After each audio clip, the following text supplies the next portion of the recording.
हे सव्वाशेर न्यूज चॅनलला पाहण्यासाठी आजच सबस्क्राइब करा व बेल आयकॉन दाबायला विसरू नका।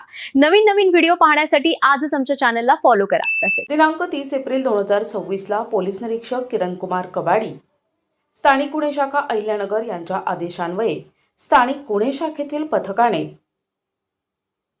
कोपरगाव शहर पोलीस स्टेशन हद्दीत अवैध धंद्यांची माहिती काढून कारवाई करण्याकामी पेट्रोलिंग करत असताना पोलीस निरीक्षक किरण कुमार कबाडी यांना गुप्त बातमीदारामार्फत टँकर नंबर MH43BP 5085 मध्ये अवैधरित्या पेट्रोल पंपावरून डिझेल भरून सूरजगड जिल्हा गडचिरोली येथील खाणीमध्ये विक्री करण्यासाठी जाणार असल्याची खात्रीशीर माहिती मिळाल्याने त्यांनी पथकास बातमीतील हकीकत कळवून खात्री करून कायदेशीर कारवाई करण्याबाबत सूचना दिल्या। वरील सूचनेप्रमाणे नमूद पथकाने तात्काळ समृद्धी महामार्ग पोल नंबर 520 येथे जाऊन सापळा रचून थांबले असता बातमीतील नमूद टँकर येताना दिसून आल्याने पथकाने सदर टँकर ताब्यात घेऊन पुरवठा अधिकारी श्री कोपसे यांच्या समक्ष टँकरवरील चालकास त्याचे नावगाव विचारले असता त्याने त्याचे नाव महादेव वचिष्ठ डांगे असे सांगितले। त्यास विश्वासात घेऊन सदर टँकरमध्ये भरलेले डिझेल कोठून आणि कोणाच्या सांगण्यावरून भरले याबाबत विचारपूस करता त्यांनी सांगितले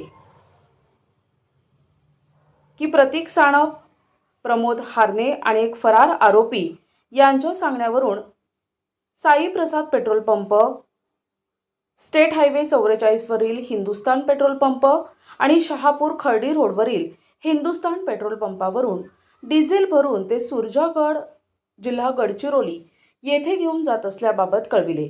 त्यानंतर पथकाने इसमाच्या ताब्यातून 25 लाख रुपये किमतीचा एक टँकर,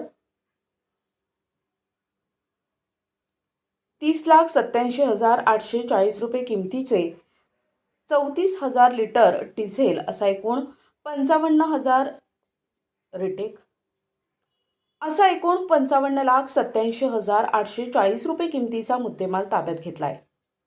ताब्यातील आरोपींना शासनाचा कोणत्याही प्रकारचा करारनामा आणि परवाना न घेता बेकायदेशीर आणि अवैधरित्या वेगवेगळ्या पेट्रोल पंपांवरून डिझेल टँकरमध्ये भरून ज्वलनशील पदार्थाबाबत पुरेशी काळजी न घेता स्वतःचे आणि इतरांचे जीवितास धोका होईल अशा धोकादायक पद्धतीने विक्री करण्याकरता घेऊन जात असताना मिळून आला आहे। ताब्यातील आरोपींविरुद्ध कोपरगाव शहर पोलीस स्टेशनमध्ये गुन्हा दाखल करण्यात आलाय। पुढील तपास कोपरगाव शहर पोलीस स्टेशन करत आहेत।